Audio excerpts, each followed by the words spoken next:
존경하심으로 12월 12일 금요일 새벽 예배를 하나님께 올려드리겠습니다. 전능하사 천지를 만드신 하나님 아버지를 내가 믿사오며 그 외아들 우리 주 예수 그리스도를 믿사오니 이는 성령으로 잉태하사 동정녀 마리아에게 나시고 본디오 빌라도에게 고난을 받으사 십자가에 못 박혀 죽으시고 장사한 지 사흘 만에 죽은 자 가운데서 다시 살아나시며 하늘에 오르사 하신 하나님 우편에 앉아 계시다가 저리로서 산 자와 죽은 자를 심판하러 오시리라. 성령을 믿사오며 거룩한 공회와 성도가 서로 교통하는 것과 죄를 사하여 주시는 것과 몸이 다시 사는 것과 영원히 사는 것을 믿사옵나이다. 아멘. 찬송가 270장 올려드리겠습니다. 270장입니다.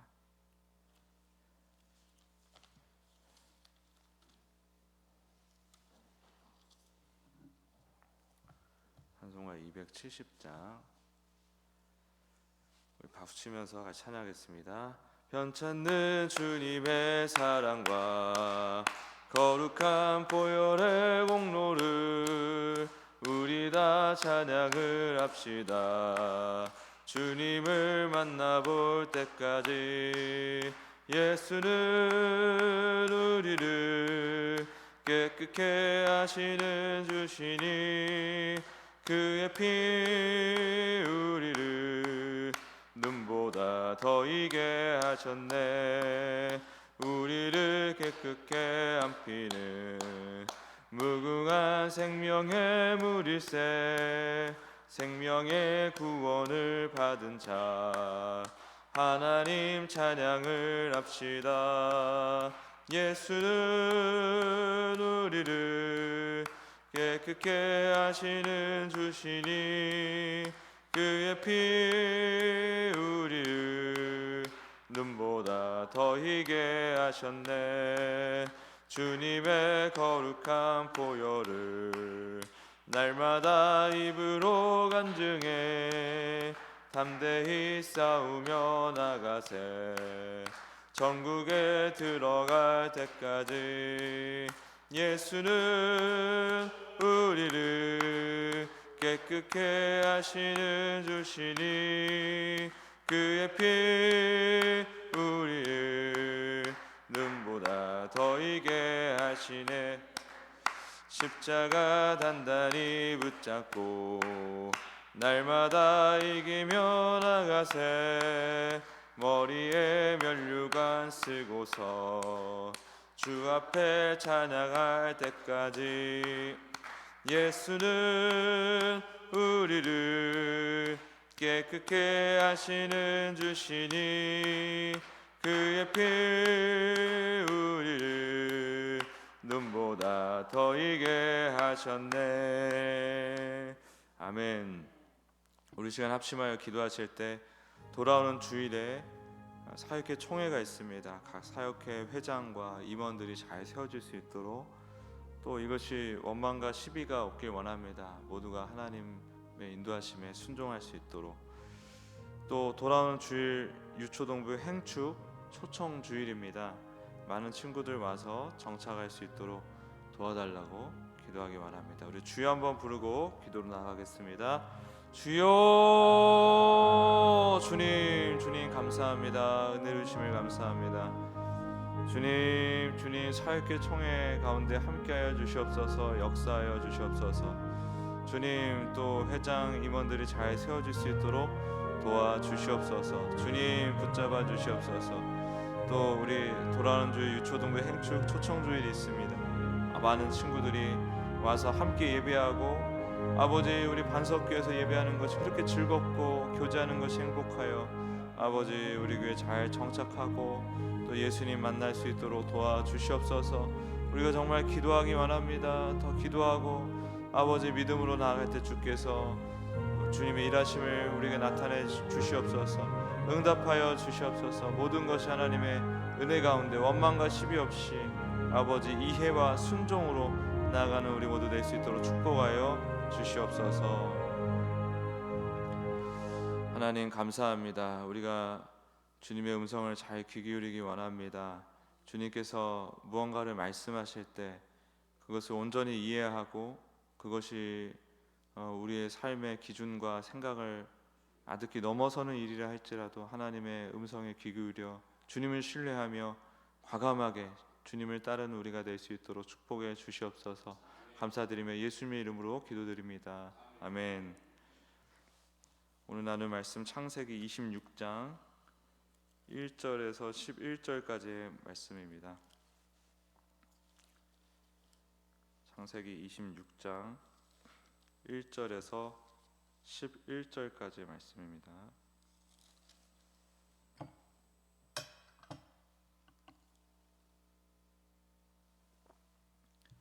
같이 읽겠습니다. 시작. 아브라함 때 첫 흉년이 들었더니 그 땅에 또 흉년이 들매 이삭이 그랄로 가서 블레셋 왕 아비멜렉에게 이르렀더니 여호와께서 이삭에게 나타나 이르시되 애굽으로 내려가지 말고 내가 내게 지시하는 땅에 거주하라.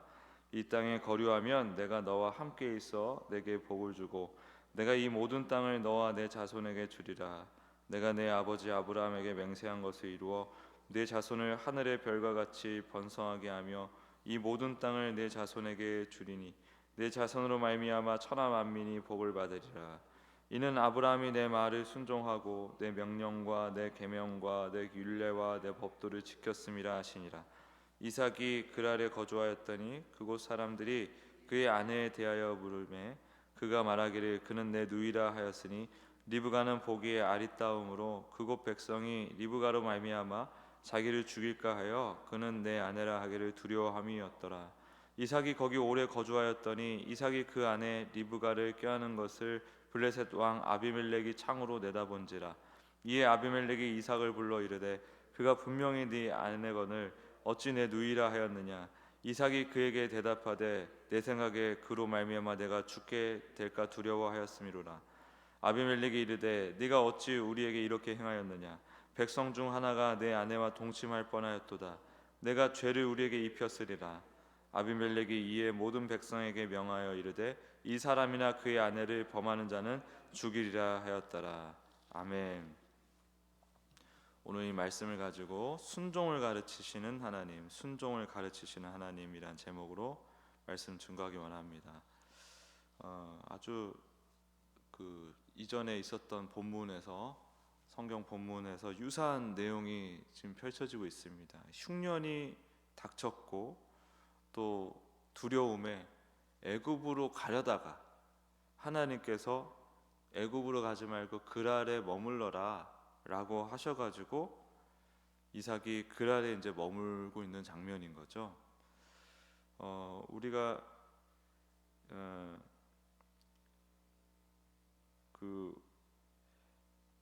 어떤 때는 하나님께서 떠나라 할 때가 있고 어떤 때는 머물라고 할 때가 있는 거죠. 우리가 아브라함의 본토 친척 아비집을 떠나 내가 내게 명하는 곳으로 가라라는 그 말씀을 두고는 떠날 때 꼭 그 말씀을 응답받는 분들이 참 많이 계시죠. 근데 머물라에 대해서는 이렇게 뭐 떠날 결심이 이미 서 있는 사람들은 또 그게 잘 안 들리잖아요, 그렇죠? 제 생각에는 이 말씀을 통해서 또 머물라라는 응답을 받으면 참 좋을 것 같은데 아무튼 그렇습니다. 그래서 이삭이 이 그랄에 머무는데 또 재미있는 장면이 펼쳐지는 거죠. 어쩌면 그렇게 아브라함이랑 똑같이 구는지 부전자전입니다. 네, 이삭이 똑같은 실수를 반복합니다. 자기 목숨 지키려고 아내를 누이라고 속입니다. 이 유전자 자체가 소심한 유전자인가 봐요. 그래서 그런 이야기들을 아마 엄마를 통해서도 사라를 통해서도 많이 들었을 것 같거든요.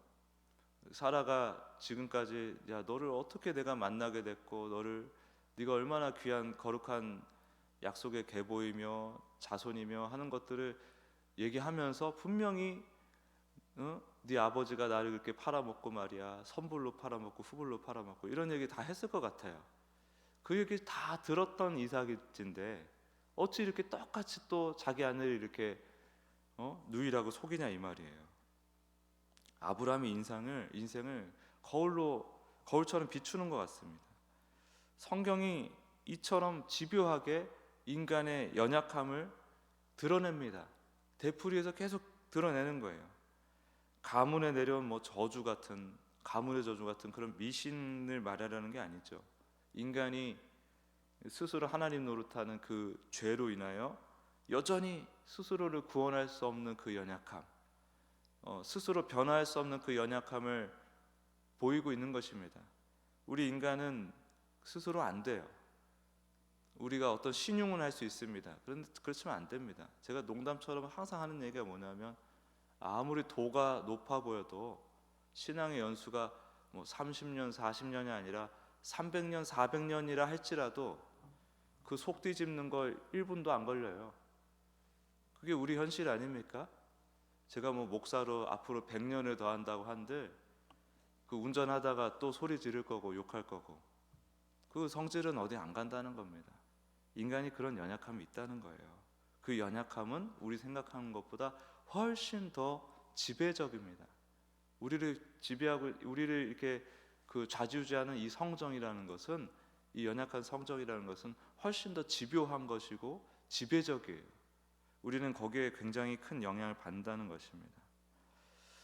이삭이 아버지와 75년을 함께 살았어요. 지금 이때가 언제냐면 모리아산의 기적을 이미 지나갔고, 모리아산 때는 최소한 사춘기 이상, 10대 후반, 그리고 유대 전승에 의하면 30대 중후반으로 얘기한다고 말씀드렸었죠.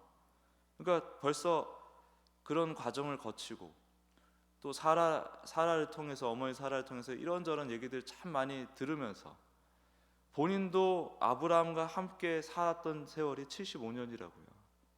근데 위기가 오니까 본능적으로 아버지랑 똑같은 모습을 드러냅니다. 인간이 스스로의 의지나 노력으로는 결코 새 것이 될 수 없음을 보여주는 아주 중요한 장면이에요. 우리가 새 것이 될 수 있는 것, 새로운 존재가 될 수 있는 것은 오로지 외부로부터 오는 강권적인 은혜만이 우리를 그렇게 바꿀 수 있는 것입니다. 그 은혜가 지금 이삭에게도 함께하고 있는 거예요. 아브라함과 함께 하신 하나님께서 동일하게 이삭의 삶을 주도하고 계시는 것입니다. 여기서 놀라운 일이 벌어집니다. 아주 기이한 일이 벌어져요. 아비멜렉을 통해서 이삭을 가르치신다는 거죠. 아비멜렉은 이방인 아닙니까? 근데 아비멜렉은 하나님을 경험한 적이 있어요. 과거 아브라함에게 속았죠. 아비멜렉이. 아브라함이 딱 이곳에서, 그것도 이삭을 벤 사라를 후불로 팔아먹었습니다. 아비멜렉 왕에게. 아비멜렉은 잘못한 게 없어요. 아비멜렉이 무슨 강도짓을 해서 빼앗거나 강제로 빼앗거나 그런 게 아닙니다. 하나님이 아비멜렉을 찾아가서 말씀을 나누세요. 아비멜렉이 억울함을 호소합니다. 그랬더니 하나님께서 아비멜렉의 억울함을 인정해 주세요. 그러니까 아비멜렉이 잘못한 게 없다는 거예요. 그냥 다만 그러한 과정을 통해서 하나님의 자녀에게 뭔가를 말씀하고 싶으셔서 그런 과정들을 허용하시는 거지, 아비멜렉이 잘못해가지고 그렇게 된 게 아니라는 겁니다. 하마터면 근데 이 아브라함의 비겁함, 소심함 때문에 그랄 왕이잖아요. 이 그랄 땅이 다 망할 뻔했어요. 멸망할 뻔했어요. 아비멜렉 집안이 완전히 망할 뻔했다니까요. 아비멜렉이 그 경험을 통해서 아비멜렉은 성장했습니다. 성숙했어요. 하나님을 경험하는 이 놀라운 경험을 통해서 아비멜렉은 오히려 성장했어요. 그래서 이번엔 어떻게 하냐, 하나님이 말씀하시기도 전에 아브라함 때는 하나님이 찾아가가지고 알려준단 말이에요. 야, 이거 너 이렇게 하면 안 돼. 빨리 돌려줘. 빨리 사라를 돌려줘라. 그렇게 해가지고 그 모든 정황을 아비멜렉이 알게 되는데, 이제는 그 경험을 가지고 있는 아비멜렉이 이삭의 이 거짓말을 미리 알아챈다 이 말이죠. 그리고 경고를 하는 거예요. 자, 보십시오. 얼마나 대조가 됩니까? 아주 그 중요한 한 번의 경험을 통해서 이미 배우고 성장한 이방인 아비멜렉, 그리고 75년을 아브라함과 그 약속의 그 놀라운 하나님의 역사를 같이 경험했던, 그럼에도 불구하고 똑같은 실수를 반복하는 믿음의 자녀, 하나님의 백성이 오히려 이방인보다 더 어리석고 연약해 보입니다. 그런데 우리가 여기서 발견해야 될 것은 그러한 연약함을 넘어서서 하나님의 열심을 봐야 된다는 거예요. 그럼에도 불구하고 이방인조차 사용하시며 이 답답하고 더디고 못 알아듣고 여전히 자기밖에 모르는 이 자녀를 세심하게 끝까지 가르치시는 하나님의 열심을 보라 이겁니다. 우리 사람 같으면 못할 짓이라니까요. 사람 같으면 못할 짓입니다. 여러분 75년 가르칠 뿐만 아니라 아브라함 때부터 생각해 보십시오. 아담 때부터 생각해 보십시오. 하나님께서 이 장구한 세월을 이미 이때마더라도 얼마나 장구한 세월입니까? 그 세월을 이 하나님의 자녀를 택하신 자녀를 포기하지 않으시고 오히려 더욱 열심을 내시고 하나님께서 세우신 그 뜻 가운데 계획 가운데 성실하게 주님을 하나님을 그 자녀에게 가르쳐 내시는 그 하나님의 열심, 이것을 우리가 주목해야 된다는 거예요. 왜? 우리도 똑같다 이겁니다. 해 아래 새 것이 없어요. 우리도 요 이삭하고 똑같아요. 우리도 더 어리석고 더디고 답답한 인생입니다. 사실은 하나님 앞에 그렇게 시원하지 않아요. 하나님 마음을 막 시원하게 해드리는 그런 정도의 그런 수준이 아닙니다. 그거를 우리는 항상 상수, 늘상 있는 일로 이해를 해야지 우리가 어떤 선택을 해서 하나님을 기쁘시게 해드리고 시원케 해드리고 어떤 선택을 잘못해가지고 하나님을 좀 속상하게 만들고 이런 식으로 생각하면 안 돼요. 우리는 기본적으로 하나님을 속상하게 만드는 존재인 것입니다. 그럼에도 불구하고 임하는 은혜가 있는 것이지 우리가 어떻게 해가지고 그게 결정되는 게 아니라 이 말이에요. 그러니까 오히려 제가 늘 말씀드리지 않습니까? 잘하려고 하는 그게 우리를 오히려 망친다니까요. 인류의 역사, 기독교 역사, 부흥사를 보면은 잘하려고 하는 그 이면에 엄청난 어리석음이 드러날 때가 참 많아요. 종교개혁도 한번 생각해 보십시오. 루터, 쯔빙글리, 칼빈 종교개혁의 선구자들 아닙니까? 근데 그 사람들이 그들보다 훨씬 더 성경에 충실했고 성경적으로 살려고 애를 썼던 재침례파라는 그 사람들을 무지하게 많이 죽였어요. 그런 식인 겁니다. 인간이 뭐라고 하나님 앞에 뭐라고 열심을 막 내는데 그 열심의 이면에는 늘 가시와 엉겅퀴가 나오는 거예요. 그거를 우리가 인정하기가 너무 힘든 거예요. 자존심 때문에, 인간으로서의 자존심 때문에. 왜? 내가 내 인생의 주인이거든요. 내가 내 인생의 하나님이니까. 근데 우리는 그 정도로 사실상 구제불능적인 존재예요. 그러니까 우리는 하나님의 은혜를 더 깊이 깨닫게 되는 것입니다. 내가 그런 존재구나. 내가 죄인 중에 괴수구나. 이게 막 좀 이렇게 좀 힘들고 슬프고 하나님께 약간 좀 잘못했다고 그런 어떤 감정적으로 고백할 수 있는 게 아니라 아주 이성적으로 난 죄인 중에 괴수지. 나는 주가 아니면 불가능한 존재야 라고 딱 인정이 되면 그때부터 오히려 하나님의 일하심이 보이기 시작하는 것입니다. 이 아브라함을 가르치시고 이삭을 가르치시는 이 하나님께서 지금 우리도 가르치고 계신다 이거예요. 나를 붙들고 계신다 이거예요. 저도 요즘 막 저의 어리석음을 또 마주합니다. 연약해요. 체력적으로도 지금 힘들고 정신적으로도 이런저런 생각이 막 밀려와서 괴롭습니다. 야, 나 같은 사람이 뭘 목사를 합치고 이러고 있나, 막 이런 생각들이 막 밀려와요. 여러분, 스펄전 목사님이라고 세계적인 유명한 설교가가 있지 않습니까? 그 스펄전 목사님도 평생 우울증 환자였다는 거 아세요? 우울증 환자였어요. 그러니까 우리가 어떤 이 신앙적인 이상론에 빠지면 안 됩니다. 아주 지독한 현실주의자가 돼야 돼요. 우리 신앙은 이상주의가 아니에요. 우리가 무슨 거룩한 세대요, 마지막 세대요 이런 말씀하신 분들 많이 계신데 뭔 거룩한 세대입니까? 하나님의 은혜가 없이는 단 한순간도 온전히 하나님의 뜻에 부합하는 그 걸음 한 걸음조차 내디딜 수가 없는 게 우리인 것입니다. 교실에서 이 자녀라는 자각이 없고 제자, 학생이라는 인식 자체가 없는 자는 이제 할 수 없는 건데 우리는 그래도 그런 인식은 있잖아요.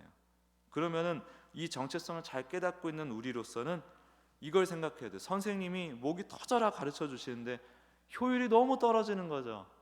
너무 엉뚱한 곳으로 열심을 내고 있으니, 열심히 낙서하는데 열심을 막 내고 있고, 수학 시간인데 과학책 펴놓고 열심을 내고 있고, 그런 식의 열심이 많다는 것을 늘 인지하시기 바랍니다.